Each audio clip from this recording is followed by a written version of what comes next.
अस्सलाम वालेकुम dear students, this is Mohammad Naveed Jafar और आज मैं आपके लिए लेके आया हूँ एक इंतहाई important lecture rules of integration के ऊपर। सो इस लेक्चर को ज़रूर सुनिएगा और इंशाल्लाह तबारक तआला आपके लिए इंटीग्रेशन हो जाएगी बिल्कुल आसान। सो स्टूडेंट्स देखिएगा, रूल नंबर 1 डिस्कस करते हैं हम इंटीग्रेशन के अंदर। रूल नंबर 1 वो क्या है? अब वो है कि integration of f of x raise to power any variable और साथ f dash of x d x. ठीक हो गया? इसकी इंटीग्रेशन क्या होगी? बात इसकी इंटीग्रेशन की नहीं है, थीम समझने की है कि एक्चुअली मैं कहना क्या चाह रहा हूं। आप गौर करें, एक फंक्शन है और साथ उसकी कोई पावर भी चले हैं। X f of x raise to power मैंने एन लगा दिया। जनरली एन क्या है ये मैं आगे थोड़ा डिस्कस भी कर देता हूं। Raise to power n without power इस फंक्शन का डेरिवेटिव साथ पड़ा हुआ होना चाहिए। और फंक्शन कितने हो सकते हैं? लास्ट लेक्चर के अंदर जितने मैंने डेरिवेटिव्स आपको बताया एटलीस्ट आपको इतने जरूर आने चाहिए। ठीक हो गया? तो फंक्शन का डेरिवेटिव अगर साथ मौजूद है विदाउट पावर, मैं बार बार यर्ड्स कर रहा हूं, विदाउट पावर, तो इंटीग्रेशन क्या होगी? उसी फंक्शन की पावर में एक ऐड कर दें और उसी पावर से डिवाइड कर दें, प्लस कांस्टेंट ऑफ इंटीग्रेशन। और शर्त यह है कि आपका n-1 नहीं होना चाहिए। क्यों नहीं होना चाहिए वो आप समझ सकते हैं कि अगर n-1 हो गया तो आपके पास नीचे 0 आ जाएगा, जिससे सारा क्वेश्चन डिस्ट्रॉय हो जाएगा।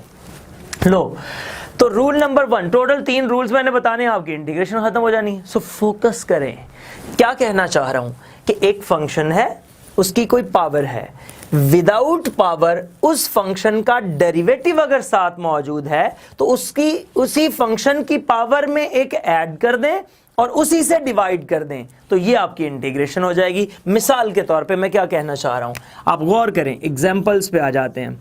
हर एक रूल की एग्जांपल साथ साथ समझाऊंगा। ये मेरा की लेक्चर होगा इंटीग्रेशन का, जरूर सुनना है, जरूर सुनना है इसको आपने।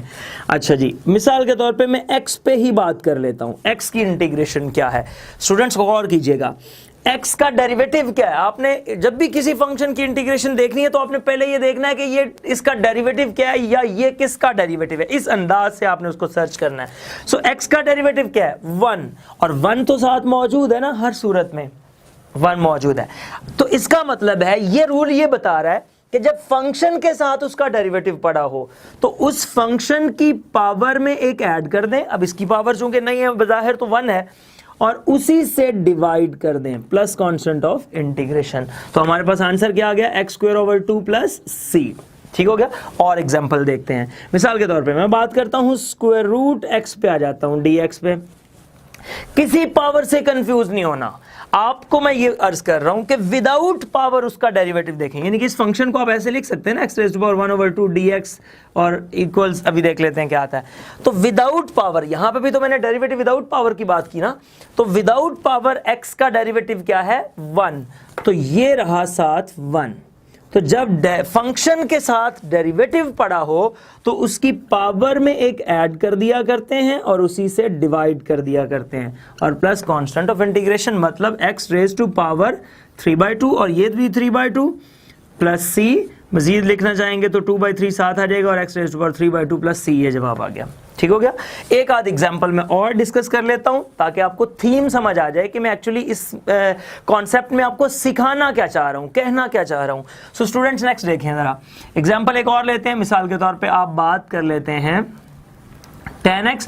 अब मैं एक बात आपको यहाँ बताना चाह रहा हूँ, हमारे यहाँ एक बड़ा ट्रेंड है कि हम हर सवाल को बड़ा एक डिफरेंट मीनिंग्स में ले लेते हैं कि ये 1 है, ये 2 है, ये 3 है, ये 4 है, तो ये कोई अलग अलग क्वेश्चंस हैं। Never ever never. आपने ये समझना है कि थीम क्या है, कॉन्सेप्ट क्या है। अभी इस क्वेश्चन को और इस क्वेश्चन को आप देखें, 100% सेम क्वेश्चंस हैं, 100%। इवन देन मैं अगर इसको सब्स्टिट्यूशन से कर दूं, आगे जाके मैं दिखाऊंगा वो कैसे करते हैं, तो आपको नजर आएगा कि ये तो सवाल ही ये वाला है। कैसे? गौर करें, इसमें क्या था? आपने देखा कि इसकी पावर के बगैर इसका डेरिवेटिव साथ होना चाहिए, तो ये जरा गौर करें। tan x एक्चुअली क्या है? 1/2 इसकी पावर और साथ है sec² x dx। तो बच्चों अगर गौर करें तो पावर के बगैर tan x का डेरिवेटिव क्या है? sec² x। तो ये इसका डेरिवेटिव पड़ा हुआ है, तो फिर इसकी इंटीग्रेशन क्या हो जाएगी? tan x की पावर में एक ऐड कर दें तो 3/2 over 3/2 plus constant of integration, that is your required answer. So इस तरह से आपने इस थिंकिंग के साथ सोचना है। मिसाल के तौर पे एक आध एग्जांपल और कर लेते हैं। मैं चलें ये लिख लेता हूँ, sine inverse x over 1 minus x square का स्क्वायर रूट dx। अब जरा इसमें गौर करें, इस तरह से लिख लें sine inverse x dot 1 over 1 minus x square, ताकि आपको ये बात वहन नशी हो जाए। अब जरा गौर करें, ये रहा फंक्शन और ये रहा उसका डेरिवेटिव। तो जब फंक्शन के साथ उसका डेरिवेटिव मौजूद हो तो उसी फंक्शन की पावर में जो भी है साइन इनवर्स एक्स एक ऐड कर दें और उसी से डिवाइड कर दें plus constant of integration. So students, ये हमारे पास थीम था रूल नंबर 1 का, जो कि है किसी भी फंक्शन की जब पावर मौजूद हो तो विदाउट पावर उस फंक्शन का डेरिवेटिव अगर साथ है तो उसकी पावर में एक ऐड कर दिया जाता है और उसी से डिवाइड कर दिया जाता है। ये तो था रूल नंबर 1। अब मैं चलता हूं जरा इसके सेकंड रूल पे और उसमें देखते हैं हम क्या एक्चुअली डिस्कशन है हमारी। जी, उसमें बच्चों हमने क्या करना है कि रूल नंबर 2 पे आ जाते हैं। f dash of x over f of x raise to power n dx। अब पहले आपने क्या देखा और अब फर्क बताएं जरा क्या है। पहले ये जो फंक्शन था इसके साथ मल्टीप्लाई हो रहा था, अब वो फंक्शन डिवीजन में आ गया, सिर्फ ये फर्क हुआ। तो आप इसको ऐसे लिख सकते हैं f of x raise to power minus n और f dash of x dx। तो इसके बाद तो 100% ये सवाल ही प्रीवियस हो गया। अब देखें, अगर लास्ट क्वेश्चन में भी, लास्ट रूल में भी देखें, मैंने सिर्फ एक बात पे पाबंदी लगाई कि n-1 नहीं हो सकता। इसके अलावा मैंने कोई ऐसा नंबर नहीं कहा कि n की वैल्यू जो है वो नेगेटिव नहीं हो सकती। तो अब भी तो वो नेगेटिव ही है ना। तो इसका मतलब है कि इसका भी आंसर क्या आ जाएगा, f of x raise to power minus n plus 1 over minus n plus 1 plus constant of integration. और शर्त यह है कि n आपका 1 नहीं होना चाहिए, वही रीजन कि नीचे कहीं 0 ना बन जाए। सो स्टूडेंट्स, वही सारी एग्जांपल्स आप इससे भी कर सकते हैं। कैसे? अगर मैं ये जो एग्जांपल स्क्वायर रूट ऊपर लिखा था, अब मैं नीचे लिख लेता हूँ, फिर इसको मैं ऊपर ले जाऊंगा x raise to power minus 1/2 dx और साथ आ जाएगा 1। तो देखें, फंक्शन के साथ उसका डेरिवेटिव पड़ा हुआ है, तो इसकी पावर में एक ऐड करके उससे डिवाइड कर दें, तो ये आ जाएगा x raise to power minus 1/2 plus 1 minus 1/2 plus 1 plus constant of integration. तो ये x raise to power 1/2 plus c।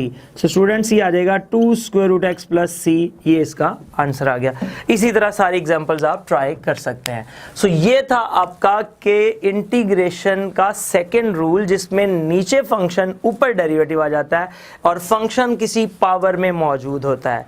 अब चलते हैं इससे नेक्स्ट थीम की तरफ, और तीसरा और बेसिक इसका आखिरी रूल एक्चुअली बताता हूं, तो फिर हम इंशाल्लाह इस लेक्चर को करेंगे वाइंड अप और जाएंगे एक्सरसाइज की तरफ। और आप देखेंगे कि अगर ये तीनों बातें आपने सीखी हुई होंगी तो एक्सरसाइज आपके लिए कुछ भी नहीं होगी। Rule number 3, f dash of x over f of x। वो जिस 1 से बच रहे थे, अब जरा वो 1 रख के तो देखे ना पावर।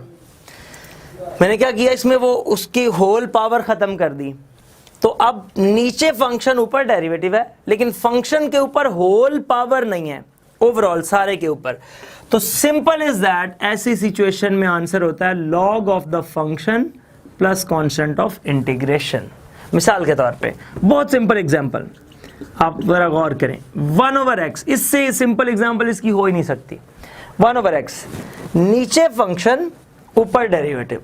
तो जब नीचे फंक्शन ऊपर डेरिवेटिव आता है और फंक्शन होल पावर में ना आए, तो आप उसका आंसर लिख देते हैं log of x plus c। ठीक हो गया। ये अक्सर बच्चे सोच रहे होंगे शायद मैं इसके अराउंड मॉड क्यों यूज कर रहा हूं, वो इसलिए कि log जो है वो नेगेटिव वैल्यूज को एक्सेप्ट नहीं करता। तो मॉड हम इसलिए यूज़ कर लेते हैं, डोमेन चूंकि हमें इसमें ओवरऑल आइडिया नहीं है डोमेन का कि वो क्या होगी, तो इसलिए मैंने मॉड यूज़ कर लिया। अगर हमें डोमेन कंफर्म हो कि वो आपकी पॉजिटिव ही है तो मैं यहाँ पे मॉड को यूज़ ना करूँ। तो ये मेरे पास एक थीम था। उसके बाद और एग्जांपल्स देखें। मिसाल के तौर पे आप बात कर लें कॉट एक्स की इंटीग्रेशन की, तो एक्चुअली बच्चों ये बनता है cos x over sine x dx। तो ये हमारे पास आ जाएगा नीचे फंक्शन ऊपर डेरिवेटिव। तो simple is that log sin x plus c। ठीक हो गया। अगर इसी तरह आपके पास आ जाए tan x, ये बड़ा इंपॉर्टेंट है, एक MCQs भी कई दफ़ा पेपर में आ चुका है। tan x तो ये होता है sin x over cos x। अब इसमें बच्चों जब देखें cos का डेरिवेटिव तो होता है माइनस साइन, जो कि ऊपर नहीं है, तो कुछ मल्टीप्लाई डिवाइड आप कर सकते हैं खुद से, minus sine x over cos x, हमने माइनस से मल्टीप्लाई कर लिया, तो इसका जो आंसर बन गया वो बन गया माइनस log cos x और प्लस c, ये आ जाएगा log cos x raise to power -1 plus c और log 1 over cos x plus c, 1 over cos क्या होता है secant x plus c, so इसका जवाब आ गया log secant x plus c। ये MCQs कई दफ़ा पेपर में आ चुका है। सो स्टूडेंट्स इसमें मैंने आपको 3 बातें बताई, 3 अंदाज बताए, 3 तरह से रूल्स कैटेगराइज कर दिए। आप अब अपनी एक्सरसाइज पे जब जाएंगे ना 3.2 पे, तो आप देखेंगे इसके अलावा उसमें है ही कुछ नहीं। या मेरा पहला लेक्चर जो मैंने आपसे बातें की हैं, जो इससे पहले था, ओवरऑल लेक्चर नंबर 3 होगा वो इस चैप्टर का, तो उस पे आप गौर करें और इस लेक्चर पे गौर करें, आपको इंटीग्रेशन इंशाल्लाह बिल्कुल ही आसान लगेगी। लेकिन इन 2 लेक्चर्स को सुने बगैर प्लीज़ आगे मत जाइएगा। मैं रिक्वेस्ट करता हूँ आपसे, आप किसी किस्म का कोई सवाल पूछना चाहें, कोई बात इसमें से आपको समझ ना आई हो, कॉमेंट्स